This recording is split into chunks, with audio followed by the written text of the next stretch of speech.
चारी दिशांनी असंख्य नाती नजरेला पडती. शब्दरूपाने कथांमध्ये ती अलगद येऊनी रुजती. नात्यांमधल्या किती दिसाव्या तरल गुंतागुंती. उलगडू बघता हलक्या हाते गुंगुन जाते मती. गुंगुन जाते मती.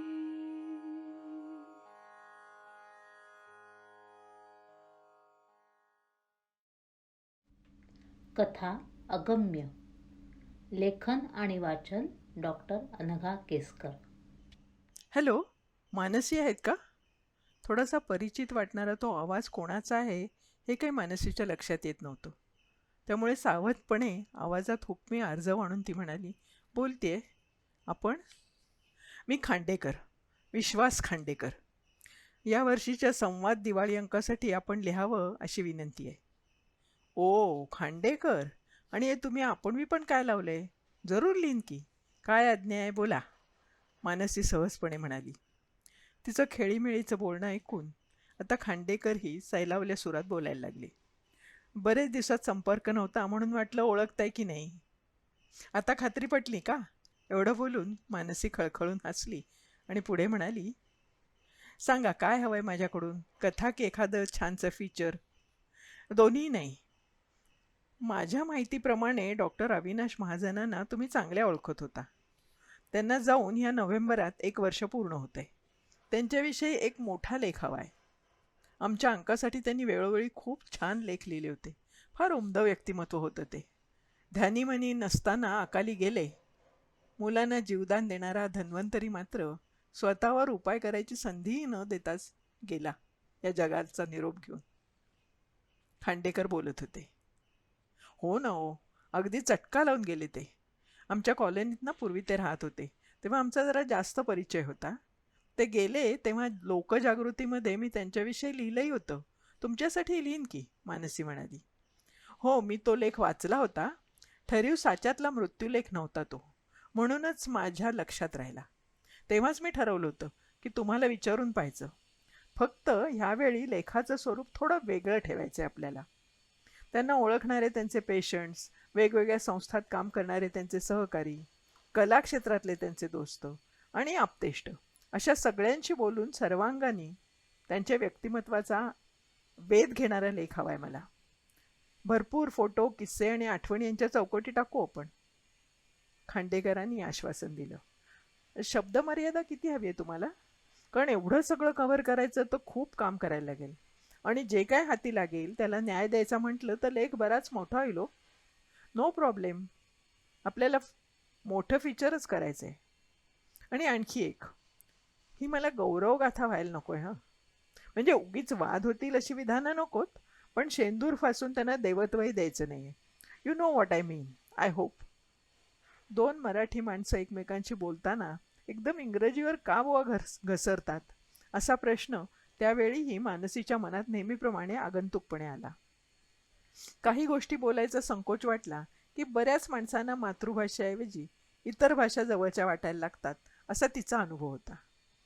ज्या अर्थी गाडी इंग्रजीवर आली आहे त्या अर्थी आता त्यांना व्यवहाराचं काहीतरी बोलायचं असावं, हेही मानसीच्या लक्षात आलं.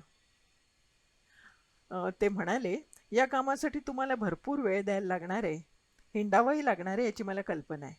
सरळच विचारतो, तुमची मानधनाची काय अपेक्षा आहे? खांडेकरांनी सरळ प्रश्न विचारला. मानसीला हसू आलं.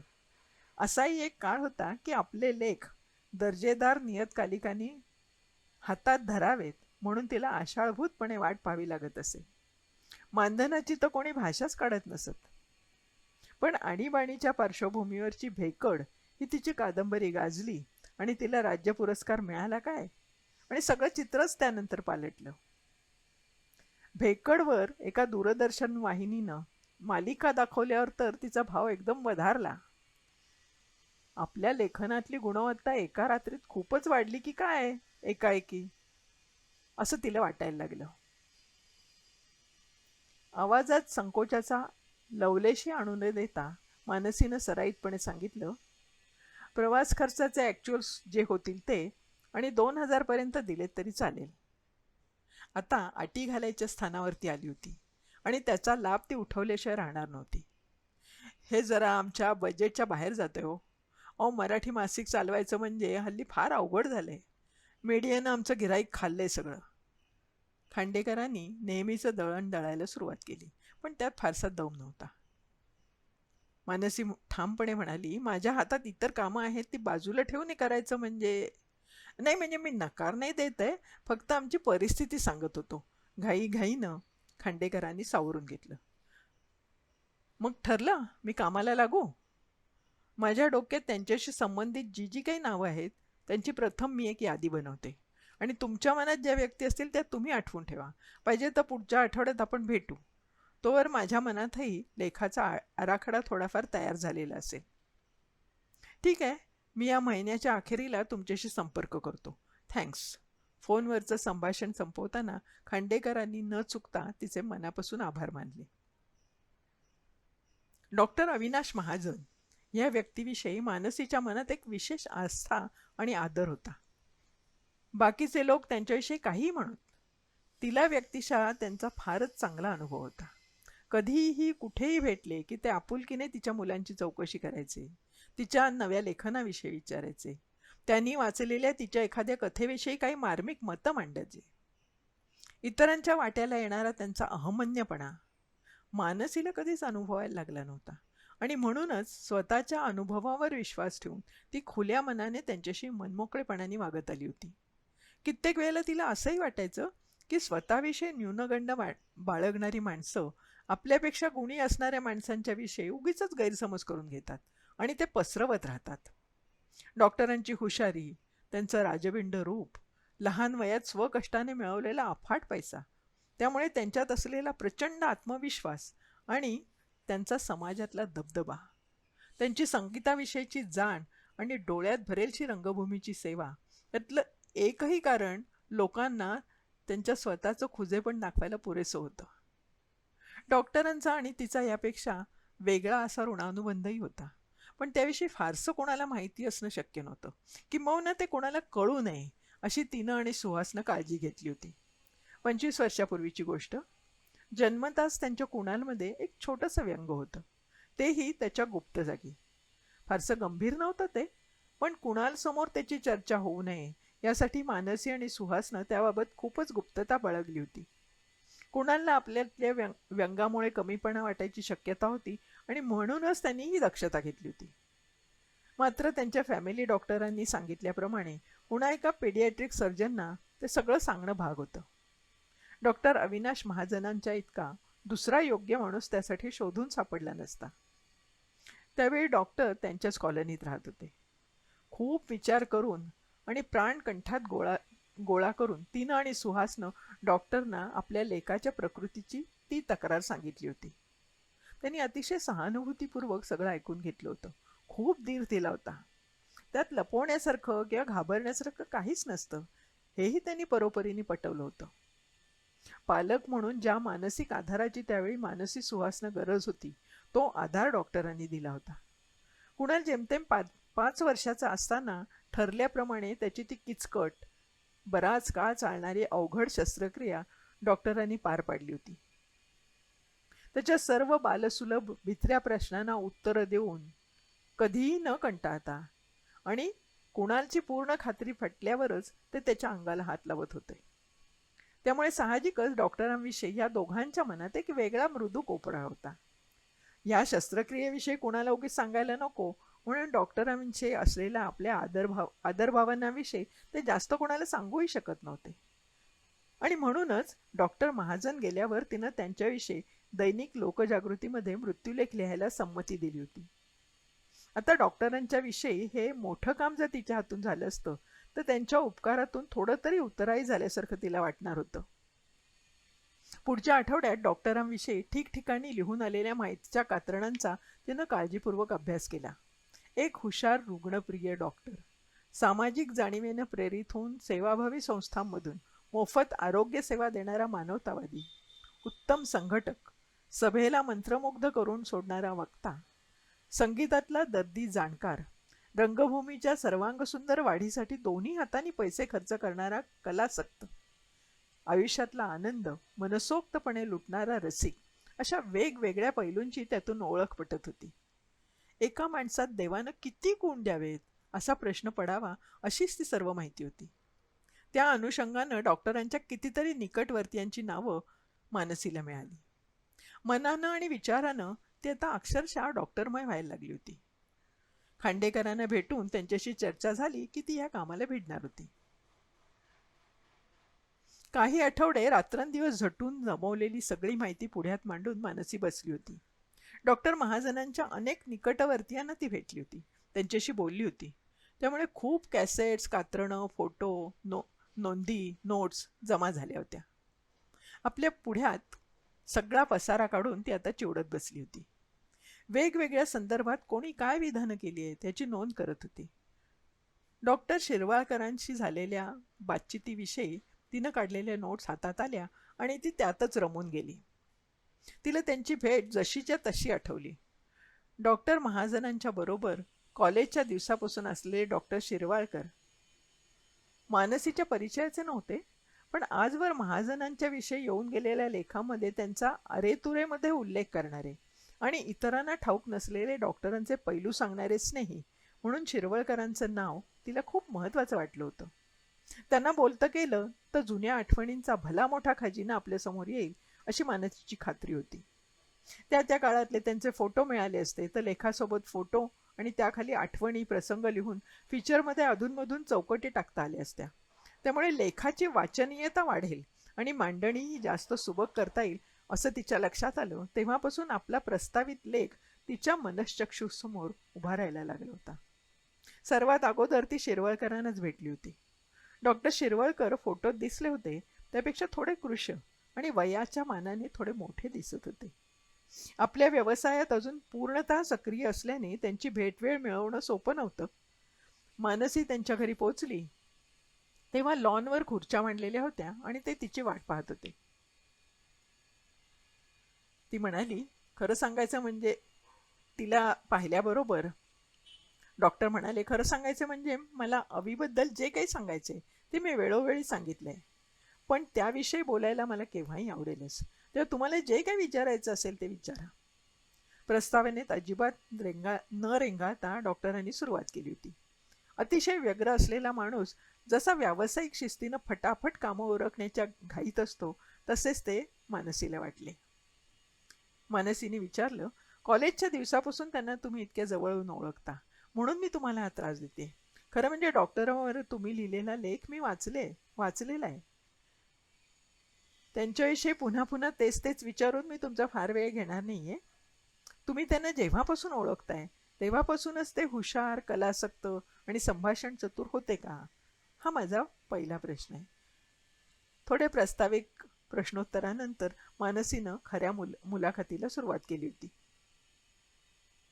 तुम्ही इतकी व्यवस्थित माहिती गोळा करताय म्हटल्यावर जास्तीत जास्त आणि खरी माहिती देणं हे माझं काम आहे, राईट?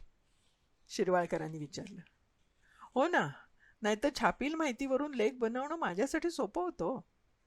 तुम्हाला माणूस म्हणून महाजन कसे दिसले हे मला हवंय.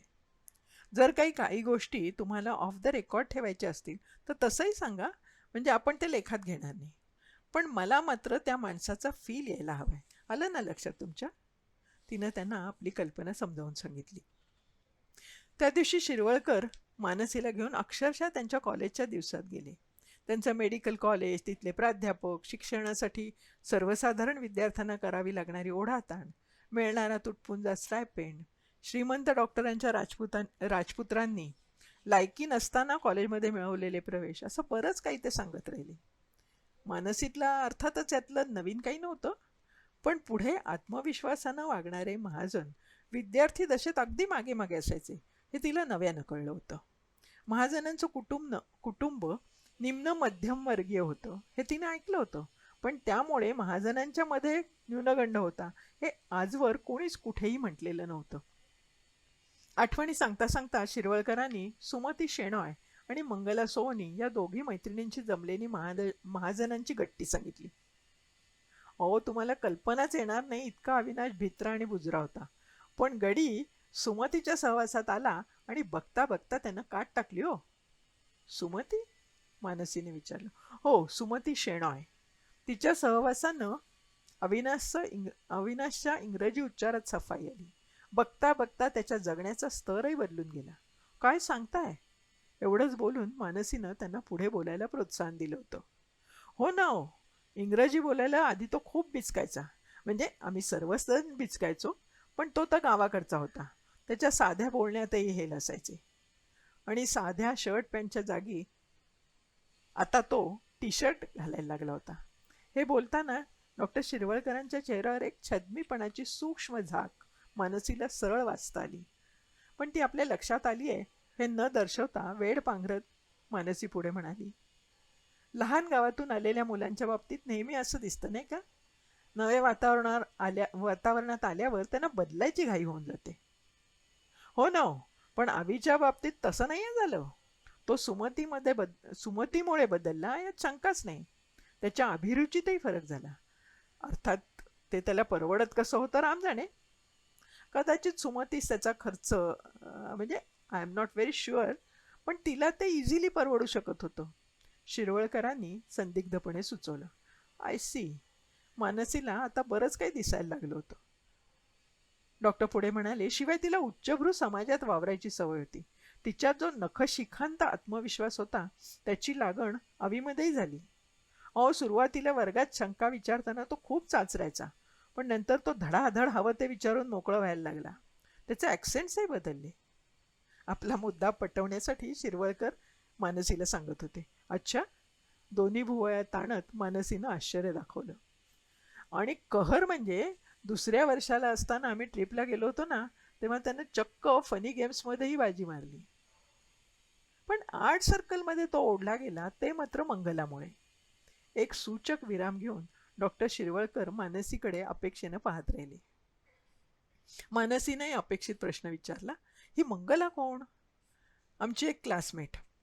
शेवटच्या वर्षाला असताना आंतरमहाविद्यालयीन एकांकिका स्पर्धेसाठी जी एकांकिका बसवली होती तिची नायिका. आणि या एकांकिकेचा दिग्दर्शक अवी होता. हां, म्हणजे तेव्हापासून डॉक्टर महाजनांना नाटकामध्ये रस होता. तर मला वाटलं होतं की उगीच गॉसिपमध्ये भाग घ्यायला नको या हेतूनं मानसीनं सूज्ञपणे विषय बदलायचा प्रयत्न केला. पण वेगळ्याच मुद्द्यावर बोलणं वाढतं हे पाहून शिरवळकर किंचित वैतागले. त्यांच्या डोळ्यात तशी छटा मानसीला दिसली. नायिकेची भूमिका करणाऱ्या मंगलाशी त्याचं नाव ज्या वेळेला जोडलं जायला लागलं तेव्हा प्रेमाचा त्रिकोण होतोय की काय अशी चर्चा कॉलेजमध्ये रंगली होती. अवीनं मात्र त्या दोघींनाही डावलून तिसरीशीच संधान बांधलं. शिरवळकरांनी त्यांना जे सांगायचं होतं ते सांगितलं. त्यांनी हे असं का केलं असावं? कदाचित सुमती आणि मंगला ह्या दोघींशी त्याची खरोखरच नुसती मैत्री असेल. मानसीनं वकिली थाटात एक सूचक प्रश्न विचारला. 2 क्षण विचार करायला शिरवळकर थांबले होते आणि म्हणाले होते, तसं मी म्हणणार नाही. कारण पहिली गोष्ट म्हणजे त्यांची मैत्री ओसरायला लागल्यावर सुमतीनं स्वतःची जी काय अवस्था करून घेतली होती ती मी माझ्या डोळ्यांनी पाहिली. आणि दुसरं म्हणजे मैत्री असलेली मुलं मुली एकमेकांशी जशी वागतात ना तसं त्यांचं आपसातलं वागणं मुळीच नव्हतं. कोणी कोणी म्हणायचे की त्यांचे राजरोज संबंध होते. अर्थात मला त्याविषयी खात्रीनं काही सांगता यायचं नाही, पण एक सांगतो की आमच्या वेळेला सुद्धा मेडिकलच्या स्टुडंट्सना शरीराचं नाविन्य काही नव्हतं. त्यांनी आपलं वाक्य थांबवलं आणि मानसीकडे रोखून पाहिलं. मानसी म्हणाली, म्हणजे तुम्हाला असं म्हणायचंय का की डॉक्टर महाजनांनी जाणून बुजून उघड्या डोळ्यांनी त्या दोघींना फसवलं? तसं असेल तर त्यांनी ते का केलं? अर्थात आपल्याला गॉसिप्स नको आहेत, पण तरीही. शिरवळकर म्हणाले, सुमती किंवा मंगला यांच्याविषयी हे असं इतक्या वर्षानंतर कुठे छापून यावं असं मला वाटत नाहीये, म्हणून हे ऑफ द रेकॉर्डच ठेवा. या प्रकरणात मानसीलाही रस नव्हता. पण त्या संदर्भात आणखी काही प्रश्न विचारून मिसेस महाजनांची कशी आणि केव्हा ओळख झाली हे तिला समजून घेता आलं असतं. शिरवळकरांनी ज्या तिसऱ्या मुलीचा उल्लेख केला त्याच पुढे मिसेस महाजन झाल्या का, असं तिनं ह्या हेतूनच शिरवाळकरांना विचारलं. पण शिरवाळकरांच्या सांगण्याप्रमाणे ते आणखी एक नुसतंच प्रकरण झालं होतं. महाजनांचं लग्न कोणा नातेवाईकांच्या ओळखीतून जमलं होतं. त्या बाबतीत महाजनांनी सगळ्यांनाच धक्का दिला होता. आपली जोडीदार म्हणून ते डॉक्टर मुलगीच निवडतील असा सगळ्यांचा कयास होता. पण त्यांनी नॉन मेडिको पसंत केली होती. शिरवळकरांचं महाजनांच्या पत्नीविषयी मात्र फारच चांगलं मत होतं असं दिसलं. महाजन वहिनींचं माहेर म्हणे तसं श्रीमंत होतं, पण घरातलं वातावरण हायफाय नव्हतं. शिक्षणाची कदर असलेलं खरोखर सुसंस्कृत असं ते कुटुंब होतं. डॉक्टरांसारखा चांगला होतकरू मुलगा पाहून आई वडिलांनी त्याला मुलगी दिली. अगदी टिपिकल हाऊसवाईफ म्हणूनच वहिनी जगल्या. श्रीमंता घरच्या असूनही डॉक्टरांना त्या थोड्याशा दबूनच असायच्या. अर्थात जमेल तसं त्यांच्याबरोबर सांस्कृतिक कार्यक्रमाने वगैरे त्या जायच्या. डॉक्टरांच्या संगतीनं त्यांनाही गाण्याची थोडी समज यायला लागली असं बोललं जायचं. पण मुळात त्या नातेवाईक आणि मित्रमंडळी यांच्या आगच स्वागतातच रमणाऱ्या. मुलं लहान होती तोवर त्यांनी घरालाच बांधून घेतलं होतं. सगळे सासर माहेरचे नातेवाईक त्यांना अजूनही फार मानतात. नाहीतर डॉक्टरांना स्वतःला कुणासाठी कशासाठी वेळ नसायचा. हे सगळं शिरवळकरांकडून मानसीला समजलं. बोलता बोलता शिरवळकर म्हणाले होते, पण काही वर्षांनी घरात जरा रुळल्यावर वहिनी गृहिणी राहिल्या नाहीत. अवीचा कामाचा वाप वाढायला लागल्यावर त्याचे आर्थिक व्यवहार त्याच पाहायला लागल्या. याला कुठे वेळ असायचा कशाला. माझ्या माहितीप्रमाणे त्या सामाजिक कार्यातही भाग घ्यायच्या, मानसीनं विचारलं. बरोबर, आणि तेही कसलाही गाजावाजा न करता. मुलाबाळातून सुटवंग झाल्यावरच त्यांनी समाजकार्यात लक्ष घातलं. रिकामटेकड्या गप्पा आणि पार्ट्या करणाऱ्यातल्या त्या कधीच नव्हत्या. अवीला त्यांनी अगदी उत्तम साथ दिली. शिरवळकर मनापासून म्हणाले. थोडक्यात काय, मागच्या पिढीतल्या बायकांप्रमाणे नवऱ्यानं केलेल्या सगळ्या अपेक्षा त्यांनी नीट बिनबोभाट पूर्ण केल्या. तर मानसीनं हसत हसत शेरा दिला. एवढं बोलणं झाल्यावर शिरवळकर क्षणभर थांबले होते. मनात आलेलं बोलावं की न बोलावं असा विचार केल्यासारखं एखादं गुपित सांगावं अशा आविर्भावात हलक्या आवाजात त्यांनी डॉक्टरांच्या वैवाहिक आयुष्याविषयी सांगितलं होतं. त्यावेळेचा त्यांचा चेहरा मानसीच्या आत्ता अगदी डोळ्यासमोर आला. डॉक्टरांच्या भोवतीच्या भल्या मोठ्या वलयामुळे मिसेस महाजन कायम दबलेल्या असायच्या. आपण नवऱ्यापेक्षा शिक्षणानं बुद्धीनं कमी आहोत याचं त्यांना कायम भान असल्याचं जाणवायचं. डॉक्टरांइतक्या शिकलेल्या नाहीत ही जाणीव डॉक्टर त्यांना म्हणे साध्या साध्या बोलण्यातून सारखी करून द्यायचे. त्यामुळे बरोबरीच्या डॉक्टर मंडळीत वावरताना त्या जरा घाबरूनच असायच्या. न्यूनगंड असलेला माणूस कसा वागेल ना तसं त्यांचं वागणं असायचं. जवळच्या लोकांशी सटक फटक वागणाऱ्यांपैकी डॉक्टर होते आणि वहिनी त्यांचा मूड सांभाळतात म्हटल्यावर तेही जास्त मोडीपणा करायला लागले. हे सगळं ऐकून मानसीला हसूच आलं. आजवर कोणत्या नवऱ्याने केलेलं नाही असा प्रश्न शिरवाळकरांना विचारायचा तिला मोह झाला होता. पण तिनं तो आवरला. शिक्षणात कर्तृत्वात आपल्याशी बरोबरी करू शकेल अशी बायको आधी निवडायची नाही आणि मग ती आपल्यापेक्षा कशी कमी आहे हे सारखं तिला जाणवून देत राहायचं. ही नवऱ्यांची जात मानसींनी आसपास पाहिली होतीच की. महाजनांसारख्या माणसालाही हे असं का बरं वागावंसं वाटलं असं मानसीच्या मनात येऊन गेलं होतं. नाही म्हटलं तरी हे ऐकल्यावर तिच्या इच्छेविरुद्ध मानसीचं डॉक्टरांविषयीचं मत थोडं गढूळलं होतं. मात्र डॉक्टरांच्या वागण्यात पुढे पुढे फरक पडत गेला हे शिरवळकरांनी घाईघाईने सांगितलं होतं. डॉक्टरांच्या मुलांना त्यांच्या आईशी वागायची पद्धत आवडेनाशी झाली आणि मुलांनी विरोध करायला सुरुवात केला तेव्हा हा फरक पडला हे मानसीनं बोलता बोलता शिरवळकरांच्या तोंडून युक्तीनं काढून घेतलं. पण डॉक्टरही वयाप्रमाणे बदलत होते अशी पुस्ती जोडायची खबरदारी शिरवळकरांनी घेतली. मंगला आणि सुमतीशी ते असं का वागले असावेत हे कुतूहल मानसीला गप्प बसू देईना म्हणून खोदून खोदून तिनं तो विषय पुन्हा काढला. तेव्हा शिरवळकरांचा मित्रत्वाचा मुखवटा थोडा वेळ गळून पडला होता. आपल्या मित्राविषयी असं बोलू नये हे खरं आहे, पण मी मगाशी तुम्हाला सांगितलं ना, शहरी वारे लागल्यावर अवी खूपच बदलला. कोणाचा आपल्याला कसा उपयोग करून घेता येईल हे त्याला चांगलंच समजायला लागलं होतं. वर चढायसाठी एखाद्याचा शिडीसारखा उपयोग करून घ्यायचा आणि मग पायाखालची शिडी ढकलून द्यायची. ही त्याची वृत्ती नंतरही तशीच राहिली. आपल्या ह्या विधानाच्या पुष्ट्यर्थ त्यांनी 1-2 किस्सेही पुढचे सांगितले. उमेदवारीच्या काळात महाजन आणि त्यांचे काही मित्र यांनी मिळून पॉलिक्लिनिक काढलं होतं. त्याविषयी मानसीनेही ऐकलं होतं.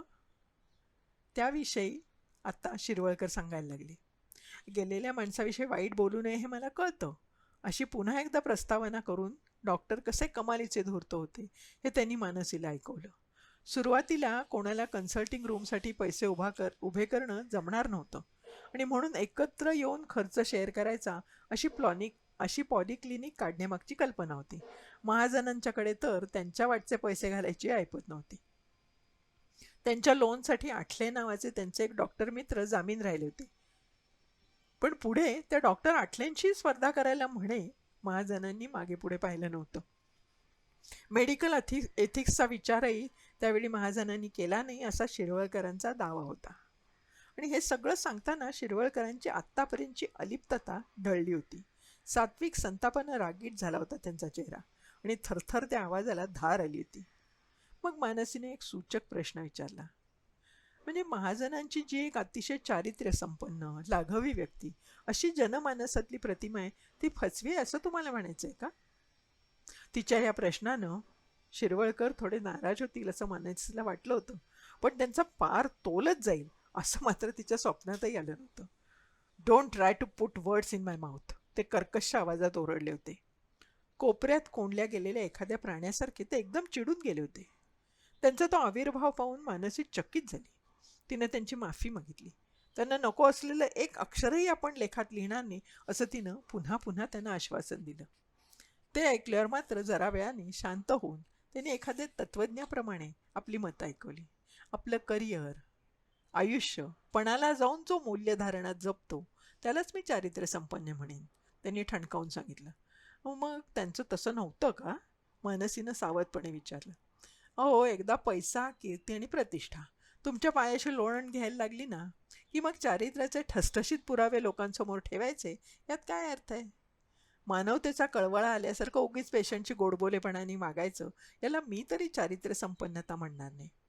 रामशास्त्र्यांच्या आविर्भावात त्यांनी असं विधान केलं आणि नंतरही कितीतरी वेळ ते बोलत राहिले. पेशंटच्या जीवावर आपलं पोट आपल्या चैनी अवलंबूत आहेत हे ठाऊक असल्यानं महाजन मुद्दाम हिशेबीपणे मतलबीपणाने पेशंटची खोटं खोटं गोड वागत असा त्यांनी जवळजवळ आरोपच केला त्यांच्यावर. बारकाईने त्यांचा प्रत्येक शब्द ऐकणाऱ्या मानसीला हे जाणवत गेलं. पण एवढं बोलून झाल्यावर मात्र त्यांना पश्चाताप झाला असावा. आपण जरा जास्तच बोललो की काय असं वाटून शिरवळकर जरा गांगरलेही होते.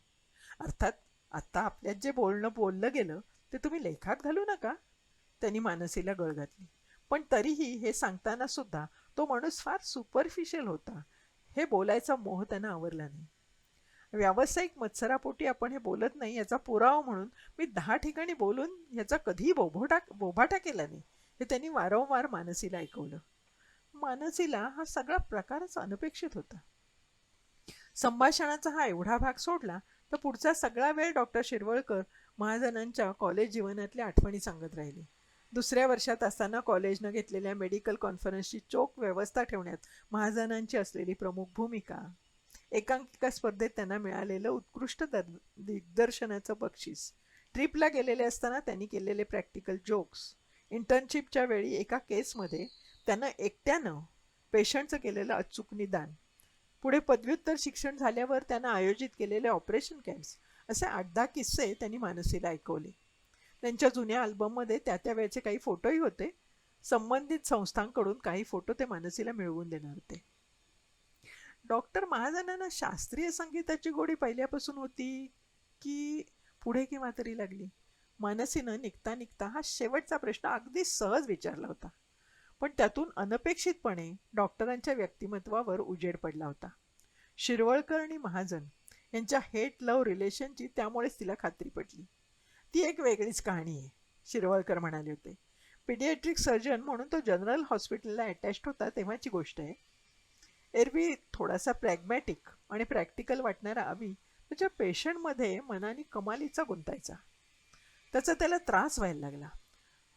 खरं सांगायचं म्हणजे तरुण वयात प्रॅक्टिसच्या आरंभीच्या काळात काही डॉक्टर्सच्या हातून नकळत ही चूक होते आणि डॉक्टरच्या दृष्टीनं ते फारच घातक असते. एवढं बोलून शिरवळकर थांबले. खरंय तुम्ही म्हणता ते. त्यांना बोलत ठेवायसाठी मानसीनं होकार भरला. अवीच्या बाबतीत तर पेशंट म्हणजे लहान मुलं असायची. बरेच वेळा जन्मतःच काही व्यंग कमतरता घेऊन आलेली. एकदा त्याच्याकडे अशीच एक 2.5 वर्षाच्या मुलाची केस आली होती. मुलांचं निरागसपण, त्यांचं आणि त्यांच्या पालकांचं सोसणं अवीला कधीच बघवायचं नाही. ह्या मुलीच्या बाबतीत हृदयाच्या रचनेत विधात्यानंच दोष ठेवला होता. पालक सुशिक्षित होते, पण कोणत्याही दुखण्यावर पैसा ओतावा इतके ते सधन नव्हते. कोणीतरी अवीचं नाव सांगितलं म्हणून जनरल हॉस्पिटलला ते मुलीला घेऊन आले होते. त्यांनी यायला अक्षम्य उशीर केला होता. त्या मुलीला वाचवायचा अवीनं खूप प्रयत्न केला, पण हाताला यश आलं नाही. अवीचा या केसमध्ये खरं म्हणजे काहीही दोष नव्हता, तरी त्यानं ते फार मनाला लावून घेतलं. मानसी विचार करायला लागली. यांच्या बोलण्यात विसंगती होती. महाजन पेशंटशी गोडबोलेपणाने वागतात असं काही वेळापूर्वी ते बोलून गेले होते. त्यांच्या बोलण्यातलं नेमकं कोणतं खरं होतं? तिच्या ह्या विचारांना एकदम ब्रेक बसला तो शिरवाळकरांच्या पुढच्या वाक्याने. मग आमच्या एका दुसऱ्या दोस्तानं त्याला ह्यातून बाहेर काढण्यासाठी शास्त्रीय संगीत ऐकण्याचा उतारा सांगितला. काही टेप्स दिल्या. शास्त्रोक्त संगीताच्या मैफिलीनं घेऊन जायला लागला. आमचा हा दोस्त हौशी श्रोता राहिला, पण अवी मात्र बघता बघता त्यातला दर्दी जाणकार होऊन गेला. मानसीनं हातातल्या नोट्स बाजूला ठेवल्या. डोळ्यावरचा चष्मा पुसताना ती विचारमग्न झाली. हा किस्सा सांगताना शिरवळकरांच्या बोलण्यात थोडा उपहास होता का, की ते मनापासून बोलत होते? मानसीला नक्की ठरवता येईना. महाजनांच्या संगीत प्रेमाविषयी गेल्या महिनाभरात मानसी खूप जणांशी बोलली होती. ते तपशील आठवायला आणि हस्तलिखित चाळायला तिनं सुरुवात केली. डॉक्टर अनगळ हे महाजनांचे एक समकालीन डॉक्टर. त्यांनी त्याविषयी केलेली कारणमीमांसा तिला आठवली. डॉक्टर महाजनांच्या हुशारीविषयी मानसीशी बोलत असताना ह्या शब्दात त्यांनी आपलं मत सांगितलं होतं. अवी हा फार हुशार माणूस, फक्त अभ्यासात नाही इतर बाबतीतही. मार्केटिंगच्या लोकांनी शर्मेनं मान खाली घालावी इतक्या हुशारीनं त्यानं मार्केटिंगची सगळी तत्त्वं बेमालूमपणे वापरली. तुम्हाला माहिती असेलच की आमच्या व्यवसायात स्वतःची जाहिरात कुठल्याही प्रकारे करता येत नाही. मग सारखं सांस्कृतिक कार्यक्रमात अग्रेसर राहिलं, लोकांच्या नजरेसमोर राहिलं, व्याख्यानं देत राहिलं की आपोआप तुमचं नाव लोकांच्या समोर येतं. मग वेगळा प्रचार करावा लागत नाही हे त्यांनी बरोबर ओळखलं होतं. आमच्यासारख्यांना नाही हे असली तंत्र जमली. अच्छा, मानसीनं म्हटलं होतं. आणि एवढं प्रोत्साहन अनगळानं पुरलं होतं. मला सांगा, आयुष्यात कधी साधा न केलेल्या माणसानं एकदम संगीताविषयी एवढं प्रेम दाखवावं? का बरं एवढं प्रेम निर्माण झालं? मोठ्या मोठ्या कलाकारांच्या मैफिलीवर, संगीत महोत्सवावर अधिकारवाणीनं लिहावं, बोलावं एवढं खरंच त्यांना त्यातलं कळत होतं का? ही त्यांनी घेतलेली एक पोज होती जिचा आपल्या व्यवसायासाठी त्यांनी फायदा करून घेतला. एवढं बोलल्यावर ते आपल्या भेदक डोळ्यांनी मानसीकडे रोखून पाहू लागले होते, तिची प्रतिक्रिया आजमावायला. It was a well planned strategy. Do you get me? माझं म्हणणं खरं वाटत नसेल ना, तर हवं असल्यास तुम्ही पंडित कानडे बुवांना विचारा, ते तुम्हाला बरोबर सगळं सांगतील. कानडे बुवांचा हवाला देऊन डॉक्टर अनगळांनी निर्णायक मत दिलं होतं. त्यांच्या बोलण्यात तेव्हा मानसीला सरळ सरळ व्यावसायिक हेव्यादाव्याचा वास आला होता. कारण संगीताविषयी जाणकार असलेल्या तिच्या 2-4 स्नेहांना तिने महाजनांच्या विषयी बोलताना ऐकलं होतं. महाजनांच्या संगीतविषयक लेखनाची, भाषणांची तर ते नेहमीच तारीफ करत असत. तरीही एका लग्नाच्या रिसेप्शनमध्ये पंडित कानड्यांची ओळख झाली तेव्हा तिनं त्यांच्याकडे डॉक्टर महाजनांचा विषय काढला. मानसी डॉक्टरांच्यावर फीचर करते हे कळल्यामुळे पंडित कानडे उत्साहाने तिच्याशी बोलायला तयार झाले. हळूहळू संभाषण संगीताकडून वैयक्तिक गोष्टींवर घसरलं. ते सांगायला लागले, पैसा असला की आपल्याला सगळं काही समजतं असं लोकांना वाटायला लागतं. आणि आपले लोक तरी काय, या वरलिया रंगाला भुलतात. सर्वे गुणा कांचनम आश्रयन्ते असा शेरा मारून, अर्थात हे तुम्ही लिहू नका असंही म्हणाले होते. ज्यानं संगीतातला सा सुद्धा कधी गायलेला नाही त्याच्या समीक्षेला मी अजिबात महत्त्व देणार नाही. अहो, संगीत साधनेत तप घालवलेल्या माणसांनाही त्यातलं फार थोडं आत्मसात करता येतं. हे कसं आहे माहिती आहे का, काठावर उभं राहून पोहायला शिकवणारे असतात ना, तसे हे समीक्षक. असल्या फुटकळ विधानातून मानसीला तिरकसपणा आणि बचावात्मक पवित्र जाणवलं होता. महाजनांच्या दर्दीपणाविषयी शंका घेणारे फार थोडे सबळ मुद्दे त्यांच्या बोलण्यात आले होते. त्यांनी दिलेली फॅक्च्युअल माहिती आणि वैयक्तिक मतं यात त्यांना स्वतःला विसंगती जाणवली नव्हती. मानसीला मात्र आता हे अंतर्प्रवाह चांगलेच लक्षात यायला लागले होते. तिला जाणवलेल्या ह्या गोष्टी त्यांना पुष्टी मिळेल अशा हकीकती नंतरही तिला योगायोगानंच कळल्या होत्या. डॉक्टर महाजनांच्या समीक्षा लेखातल्या पंडित कानडे यांच्या गायकीत आतषबाजी असली तरी प्रतिभेचा भाग थोडा आहे. या वाक्यानं म्हणे पंडित कानडे 5-6 वर्षापूर्वी कमालीचे संतापले होते. त्याविषयी त्यांनी डॉक्टरांची वितंड वाद घातला होता. पंडित कानडेंनी आपल्या गायकीत स्वतःची कल्पकता वापरली तर ते कुठच्या कुठे जातील आणि ती क्षमता त्यांच्यात आहे हेही डॉक्टरांनी लिहिलं होतं. पण डॉक्टरांच्या ह्या भूमिकेकडे कानडेंनी कायम दूषित नजरेनं पाहिलं. डॉक्टरांच्या शिफारसीमुळे संगीत सभेचा पुरस्कार कानड्यांना डावलून शत्रूच्या गोटातल्या तरुण उदयोन्मुख सतीश आहिरेला दिला गेला असाही ग्रह त्यांनी करून घेतला. ही खात्रीलायक हकीकत संगीत क्षेत्रातल्या एक दोघांनी मानसीला सांगितली. मानसीला हसू आलं. तिनं पदराच्या शेवानं तोंडावरचा घाम पुसला. थकलेल्या डोळ्यावरचा चष्मा काढून रुमालानं डोळ्यांना किंचित उभारा दिला. आपण शोधपत्रकारिता करत नाही आहोत.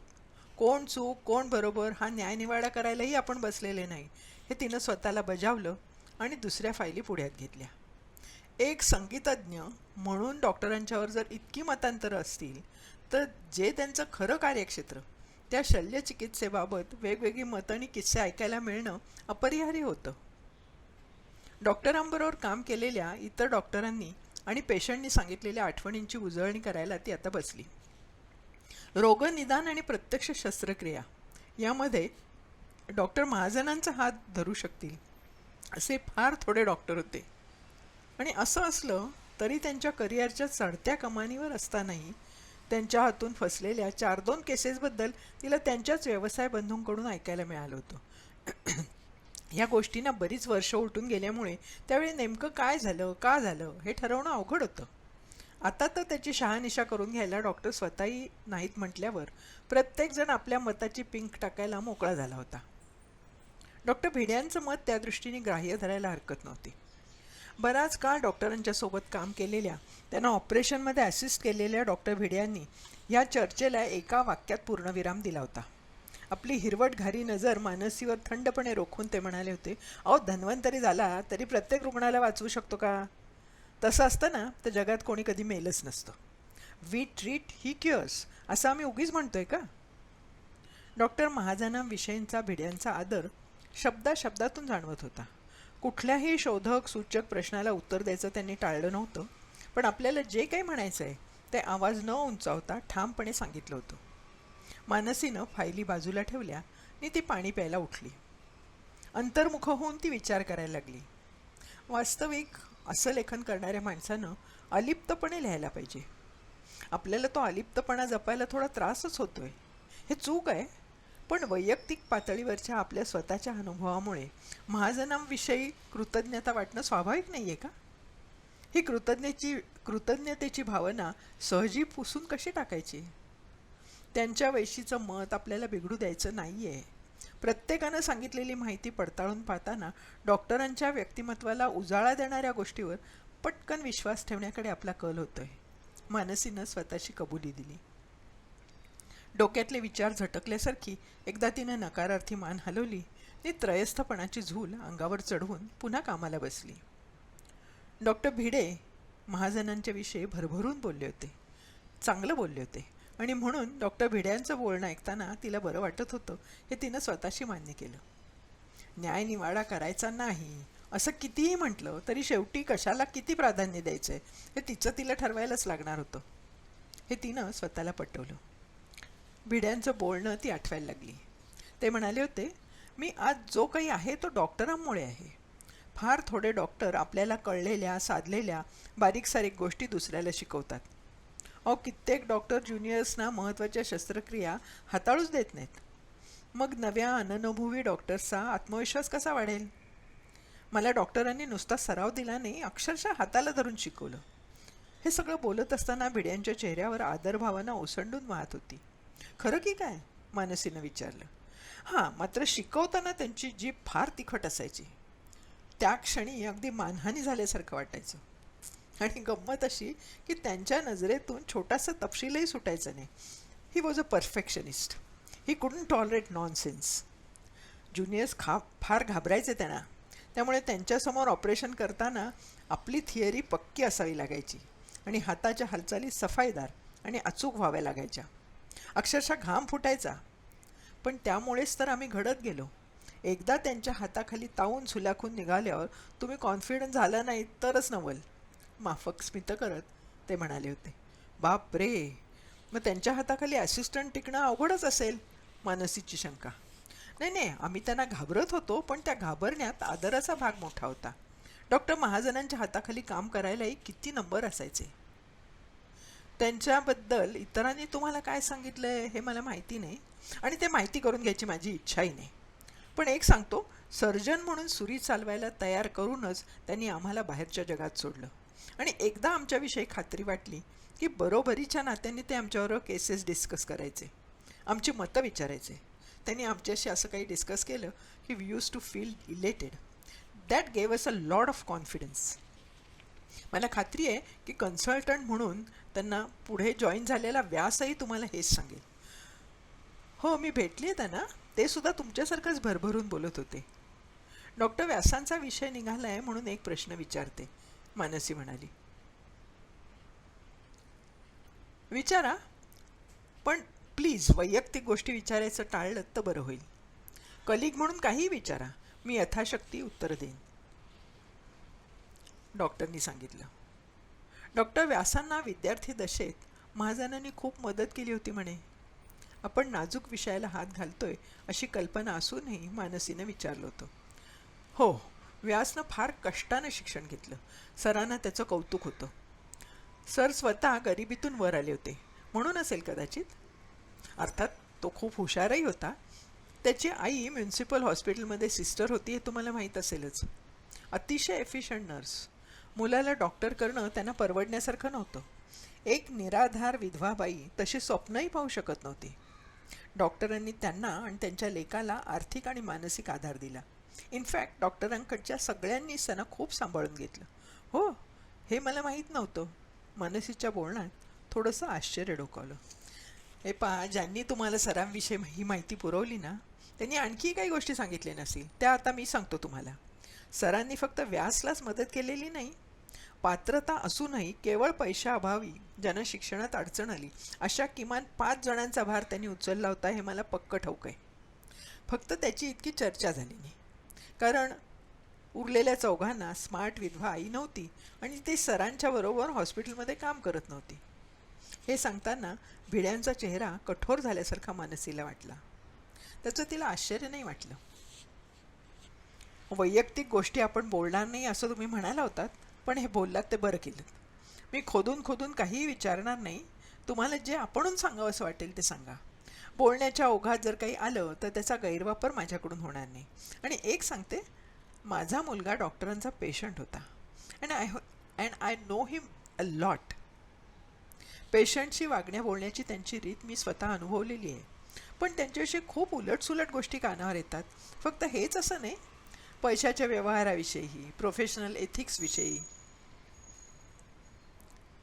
भिड्यांनी स्मित केलं आणि म्हणाले, मला एक तरी मोठा डॉक्टर असा दाखवाल का की ज्याच्याविषयी असं उलटसुलट बोललं जात नाही. डॉक्टर जेवढा मोठा तेवढं हे प्रमाण वाढत जातं असं मला वाटतं. इनफॅक्ट एखाद्याविषयी असं बोललं जातं हे तो मोठा असल्याचं लक्षण आहे असंच मला अलीकडे वाटायला लागले. असं म्हणून पुन्हा एकदा त्यांनी स्मित केलं. म्हणजे डॉक्टरांच्या विषयी जे बोललं जातं ते निखालच खोटं आहे असं तुम्हाला सुचवायचं आहे का?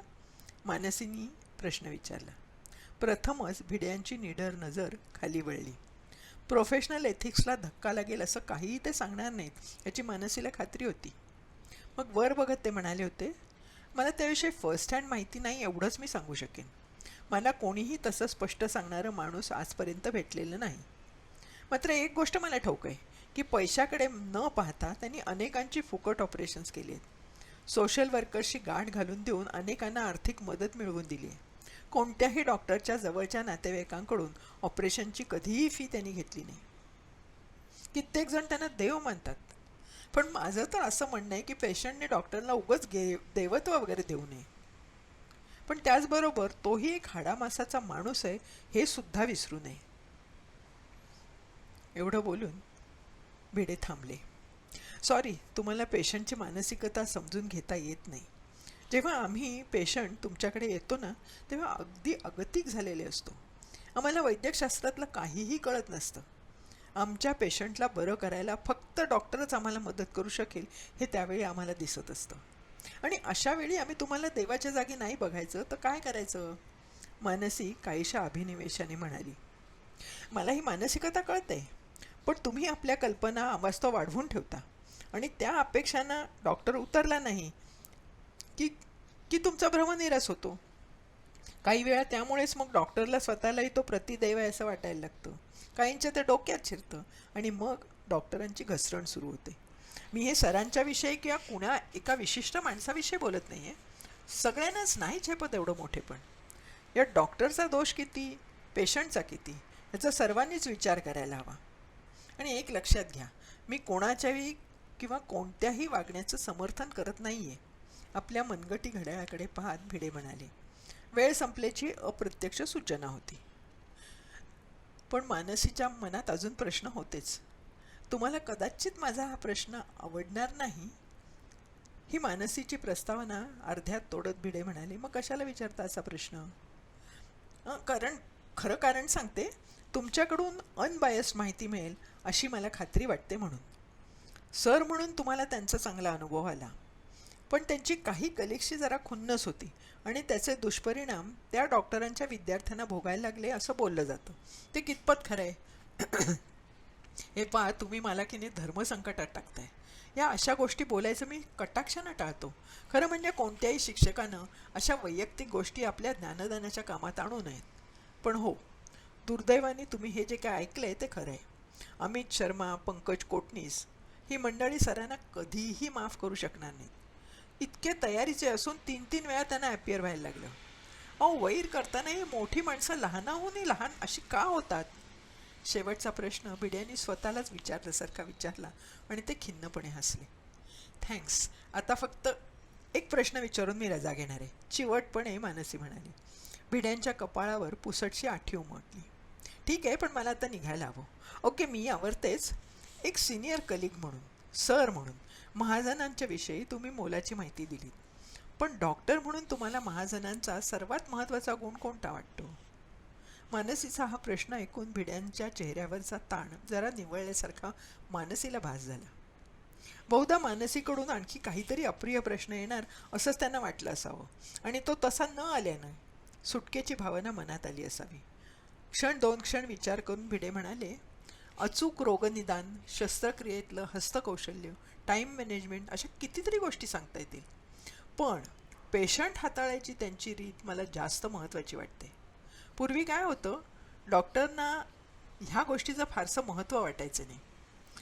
पण सरांनी आपली अशी वेगळी शैली वापरली. ते स्वतः भावनावश न होता पेशंटच्या भावनांची योग्य कदर करत असत. कधीही ते इंडिफरंट वाटायचे नाहीत. पेशंटची मानसिकता हा वैद्यकीय क्षेत्रात अजूनही खूपसा दुर्लक्षित भाग आहे आणि आज ज्या डॉक्टरांना ती जाण आहे ते त्या मानसिकतेचा स्वतःच्या फायद्यासाठी उपयोग करून घेताना दिसतात. सरांनी मात्र तसं कधीही केलं नाही. उलट पेशंटनं ट्रीटमेंटला चांगला प्रतिसाद द्यावा ह्यासाठी आपलं हे कौशल्य त्यांनी वापरलं. पेशंटचा प्रचंड विश्वास संपादन केला. मी त्याच्या कुठे आसपासही पोचवू शकत नाही. त्यांच्यात ते ना उपजतच होतं. एवढं बोलून ते उठले. मानसीनं मग त्यांचा आणखी वेळ घेतला नाही. सगळ्याच डॉक्टर सहकाऱ्यांना भेटणं शक्य नव्हतं आणि त्याची गरजही नव्हती. पण कुठल्या कार्यक्रमातून सहजासहजी भेटलेल्या डॉक्टरांकडून कळलेली माहिती सर्वसामान्यतः सारखी होती. त्यांनी सांगितलेले 1-2 किस्से आणि आठवणी वापरायचे असं मानसीनं ठरवलं. महाजन आपल्या करिअरच्या चढत्या कमानीवर असताना काही केसेसमध्ये त्यांना अपयश आल्याचा उल्लेख बरेच वेळा आल्यावर त्याविषयी माहिती करून घेणं मानसीला आवश्यक वाटलं. आणि त्यासाठी डॉक्टर व्यासांच्या इतकी दुसरी योग्य व्यक्ती नव्हती. नाहीतर व्यासांना पुन्हा भेटायचं नाही असा निर्णय जवळजवळ तिने घेतलेला होता. त्यांनी सांगितलेल्या डॉक्टरांच्या आठवणीवर काम भागण्याजोगं होतं. मी तुमचा जास्त वेळ घेणार नाही, कारण तुम्ही दैनिक लोकजागृतीला लिहिलेला लेखही मी वाचला आहे आणि आधीच्या आपल्या बोलण्यात झालेलंही माझ्या लक्षात आहे. फक्त एकाच गोष्टीविषयी माझ्या मनात थोडी शंका होती, म्हणून मी तुम्हाला तसदीक देते. दुसऱ्या भेटीच्या वेळी मानसीनं सुरुवात केली होती. तसदीक असली हो, विचारा ना. सरांविषयी बोलायसाठी माझ्याकडे पुरेसा वेळ नेहमी असतो. प्रसन्न हसत व्यास बोलले. मानसीनं बोलायला सुरुवात केली. तुम्हाला याची कल्पना नसेलसं वाटत नाही, पण काही लोकांचं असं म्हणणं आहे की ऐन उमेदीत असताना महाजनांच्याकडून काही केसेसबाबत चुका झाल्या, त्यामुळे पेशंटचं नुकसान झालं आणि ह्या चुका पोस्ट ऑपरेटिव्ह केअरमध्ये त्रुटी राहिल्यामुळे झाल्या. आणि ह्याचं कारण डॉक्टर महाजन स्वतःच्या व्यवसायापेक्षा संगीत नाटक यात जास्त रममाण व्हायला लागले असं बोललं जातं. तुम्ही त्यांचे सहकारी आहात तेव्हा. नाही, माझ्याही कानावर ह्या गोष्टी आल्या आहेत. त्यात फारसं तथ्य असं मला व्यक्तिशः वाटत नाही. काय होतं, त्यावेळेला सरांच्यावर ऑपरेशन्सचा खूप ताण येत होता. दिवसाकाठी 5-7 ऑपरेशन्स करायचे म्हणजे खूप टॅक्सिंग असतो. असेल ना, पण मग एवढ्या केसेस डॉक्टरनी घेऊ नयेत, मानसी उद्गारली. व्यास थोडे हसले आणि म्हणाले, तुमचं म्हणणं ठीक आहे हो, पण नाही असं कोणाला सांगायचं असा प्रश्न असतो. तुम्ही स्वतः पेशंट आहात असं घटकाभर समजा. चालेल तुम्हाला डॉक्टरांनी नाही सांगितलेलं? एकदा का एखादा डॉक्टर लोकप्रिय झाला की त्याच्याकडे पेशंट्सची रीघ लागते. त्याला त्याच्याकडे येणाऱ्या पेशंटना नाराज करून चालत नाही. त्यामुळे संगीताच्या छंदामुळे हे झालं असं मला म्हणता येणार नाही. मानसीनं मान डोलावली आणि पुढे व्यास सांगायला लागले. आणि जर त्यातली काही ऑपरेशन्स खूप काळ चालणारी असतील तर प्रचंड थकायला होतं. त्यावर विरंगुळा म्हणून सर संगीतात रमत असत. शिवाय पोस्ट ऑपरेटिव्ह केअर जर ठीक नसेल तर मुख्यतः ती जबाबदारी त्या हॉस्पिटलची असते. यावर काहीतरी बोलायला मानसीनं तोंड उघडलं होतं, पण तिला बोलू न देता व्यास घाईनं म्हणाले, अर्थात असं म्हणून जबाबदारी झटकून टाकणाऱ्यातले सर नव्हते. यावर उपाय म्हणून सरांनी ऑपरेशनमधल्या दुय्यम गोष्टी करण्यासाठी स्वतःचे चांगले असे असिस्टंट तयार केले आणि मुख्य म्हणजे त्यांनी स्वतःच्या अटॅचमेंट्स कमी केल्या. शिवाय सगळ्याच अनसक्सेसफुल केसेस निष्काळजीपणामुळे बिघडलेल्या नव्हत्या. काही केसेसच अवघड होत्या आणि काही केसमध्ये वेगळ्या कॉम्प्लिकेशन्स आल्या, त्यामुळे त्या फसल्या. तशी कल्पना सर पेशंटच्या नातेवाईकांना अगोदर तेच असतात. नॉर्मली अशा केसेस ट्रीट करायला कित्येक डॉक्टर तयार नसतात, पण पेशंट किंवा डॉक्टरी व्यवसायातले लोक हे कधी बाहेर कबूल करत नाही. मग खूप तपशिलात जाऊन व्यासांनी 2-3 केसेस आकृत्यांसह मानसीला समजावून सांगितल्या होत्या. त्यातलं फारसं मानसीला कळलं नाही, पण जे कळलं ते सामान्य वाचकांसाठी असलेल्या लेखासाठी वापरावं असं तिला वाटलं नाही. मात्र त्यानिमित्तानं एक झालं की महाजनांनी केलेल्या एकूण ऑपरेशन्सची संख्या, त्यातली विविधता वगैरे गोष्टींचा तपशीलवार तक्ता करून द्यायचं व्यासांनी मान्य केलं. अमेरिकेला आपल्या मुलाकडे 6 महिन्यासाठी गेलेल्या सौ महाजनांचा ईमेल ID व्यासांकडून मिळाला. सौ महाजनांच्या आणि त्यांच्या मुलाच्या कानावर मानसीचं नाव ते घालून ठेवणार होते. महाजनांच्या 3ही मुलांशी व्यासांचे चांगले संबंध होते. सर्वात मोठा अमेय अतिशय हुशार होता. त्यांना आपली गादी पुढे चालवावी असं महाजनांना वाटत होतं, पण त्याला वैद्यकीय व्यवसायात रस नव्हता. हे सगळं कुणाकुणाकडून मानसीला कळलं होतं, त्यामुळे त्याविषयी व्यास नक्कीच काहीतरी जास्त विश्वसनीय सांगू शकतील अशी तिला खात्री वाटली. महाजनांचं त्यांच्या मुलांशी फारसं पटलं नाही असं मी ऐकले. ते अर्थात स्वाभाविकच आहे. एवढं म्हणून ती थांबली. स्वाभाविकच आहे असं तुम्ही का म्हणताय? मानसीला थांबवत व्यासांनी विचारलं. एक तर जनरेशन गॅप, दुसरं म्हणजे आपल्या मुलांनी आपल्या प्रोफेशनमध्ये यावं असं प्रत्येक पित्याला वाटत असतं. आणि अगदी खरं सांगायचं म्हणजे त्यांच्या काही नातेवाईकांकडून मला तसं समजलं आहे. काय समजलं आहे? आणि समजलं आहे तर मग मला कशाला पुन्हा विचारता येते? पहिल्यांदीच डॉक्टर व्यासांचा सूर थोडा त्रासिक झाला. नाही, मी जे काय ऐकलं त्यावरून मुलांच्या बाबतीत महाजनांची घोर निराशा झाली असं माझं मत झालं. मला फक्त ते कितपत खरं आहे हे पाहायचं होतं. कारण शेवटी नातेवाईकांची मतं इतर गोष्टींनी थोडीशी कलुषित असायचा संभव असतो ना. एकदम बचावात्मक पवित्रा घेऊन मानसी म्हणाली, इनवे ते खरंच आहे, पण ती खूप जुनी गोष्ट झाली. अलीकडे त्यांच्या मध्ये कोणतेही आकस किंवा गैरसमज नाही आहेत. शालांत परीक्षेनंतरच सरांचं काहीही न ऐकता अमेयानं जीवशास्त्र हा विषय सोडून दिला. त्या वेळात खरं तर मुलांना फारसं काहीही कळत नसतं. मी त्यावेळी अमेयाला समजावायचा खूप प्रयत्न केला होता. त्या काळात त्या दोघांच्यात खूप वादावादी झाली. सरांची निराशा झाली आणि अमेयाच्या मनातली वडिलांच्या विषयीची आढी जास्त पक्की झाली. अगदी IIT मधून बाहेर पडून फ्लॉरिडाला शिकायला गेला तरी दोघांच्या मध्ये प्रेमळ संभाषण नसायचं. वहिनीसुद्धा त्यांच्यामधली दरी भरून काढायला असमर्थ ठरल्या होत्या. उलट त्यांची फार पंचायतच व्हायची. अमेयाला वाटायचं की आई बाबांची बाजू घेते आणि महाजनांना वाटायचं की आईची फूस असल्याने तो वडिलांची इतका उद्धटपणे वागतो. पण आता मात्र आपल्या वागण्याचा अमेयाला मनापासून पश्चात्ताप वाटतो. सरांनाही त्याच्या अचिव्हमेंटचा खूप अभिमान होता. बोलण्याच्या ओघात डॉक्टर व्यासांनी त्यावेळेचे काही प्रसंग सांगितले. त्यावेळी त्यांच्या घरातले हे तणाव महाजनांच्या बरोबरच व्यासांनीही सोसले होते. आई, वडील आणि मुलगा तिघेही जण आपापल्या बाजू व्यासांना आपलेपणानं सांगत असावेत. व्यासांना स्वतःला हे बाप लेकाचे संघर्ष त्यावेळी पूर्णपणे कळले नव्हते. पण काही दिवसांनी कळलं की बऱ्याच घरातून आयडेंटिटी कॉन्फ्लिक्टमुळे हे असं चालतं. मानसीला ते म्हणाले, मला स्वतःला लहानपणापासून वडील नव्हते, त्यामुळे मला वडिलांचं असणंच इतकं महत्त्वाचं वाटायचं की त्यांच्याशी मुलं नेमकी असं का वागतायत हे मला उलगडायचं नाही. आज मी एका टीनेजर मुलाचा बाप झाल्यावर मात्र मला पदोपदी ते दिवस आठवत आहेत. बरं, आणि अंकुशबद्दल काय? एकेकाळी तो बऱ्यापैकी अभिनेता म्हणून ओळखला जायचा. महाजनांचा रंगभूमीशी जवळून संबंध होता, तरी त्यांनी स्वतःच्या मुलाला मात्र अभिनयापासून परावृत्त करायचा प्रयत्न केला होता असं मी ऐकले, मानसी म्हणाली. आज तो रंगभूमीवर नाही, डॉक्टर व्यास सांगायला लागले. इलेक्ट्रॉनिक इक्विपमेंटचा तो व्यवसाय करतोय, तुम्हाला ठाऊक असेलच. आणि बाय द वे, त्याच्या व्यवसायासाठी पैसा सरांनीच घातला होता. तो रंगभूमीवर नाही. असं का झालं? कारण त्याच्यामध्ये तेवढे कलागुण नव्हते. पण असं त्याला वाटत नाही आहे. त्याला योग्य साथ दिली गेली असती तर. मानसी त्याची बाजू सांगायला लागली. खरं आहे, पण सरांना तसं वाटत नव्हतं. शिवाय मला एक सांगा, तुम्ही व्यवसायाने लेखिका आहात.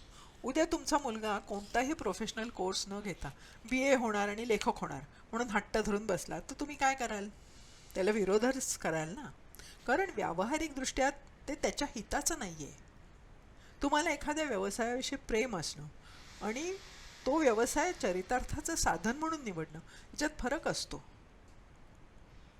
मानसीनं मान डोलावली आणि म्हणाली, पण तरीही महाजनांचा मुलगा म्हणून त्याने वडिलांच्या नावाचा फायदा करून घेतला आणि डॉक्टरांनी पितृप्रेमापायी त्याला ते करू दिलं.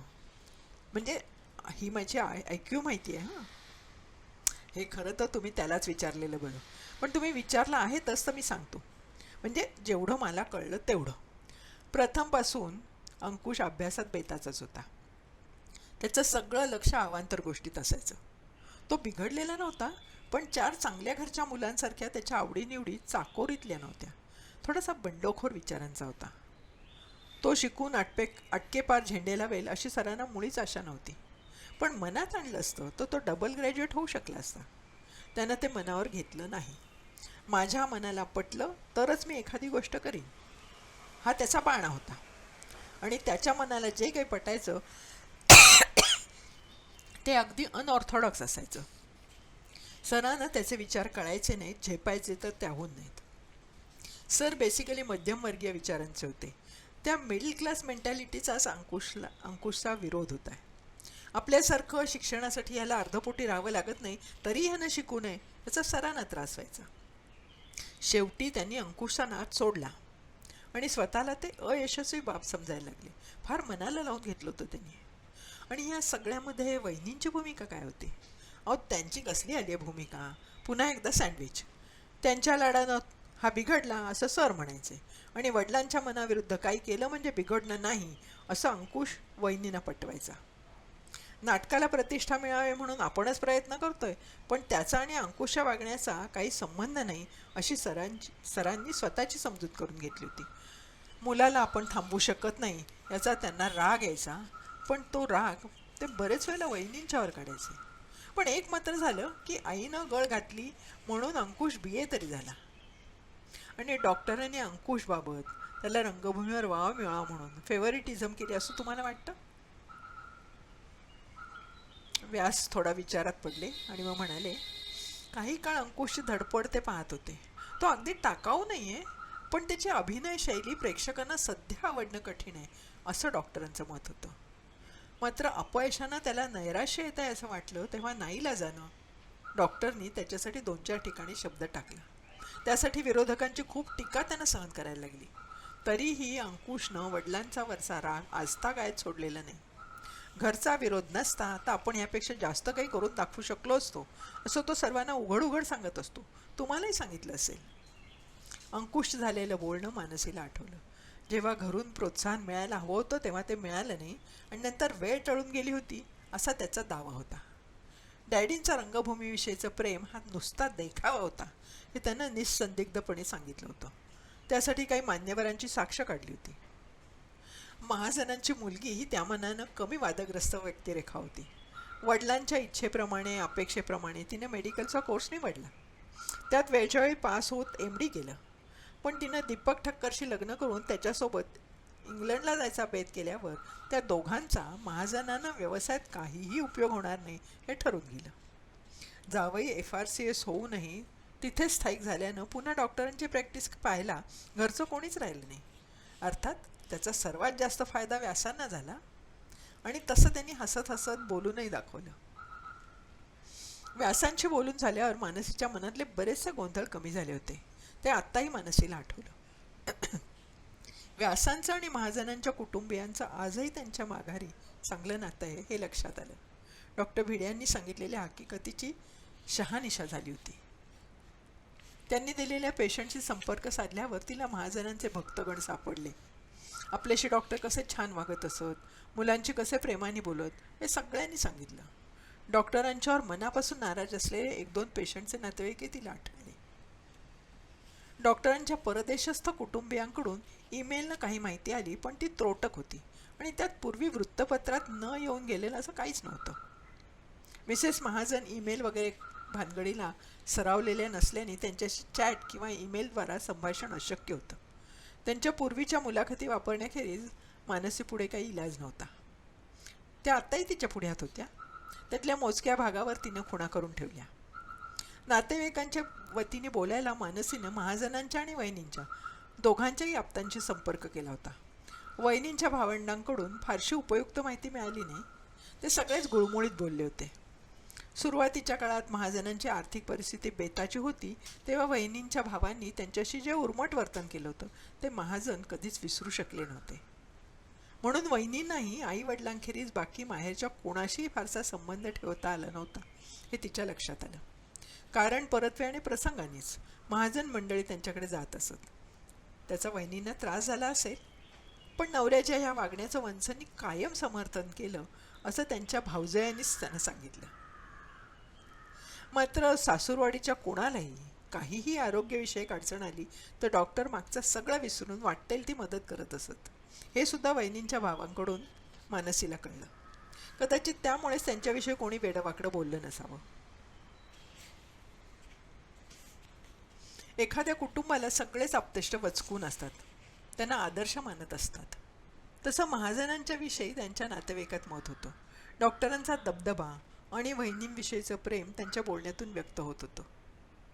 त्यांच्याकडून महाजनांच्या विशेष प्रेमातल्या त्यांच्या मावस बहिणीचा पत्ता मिळाला.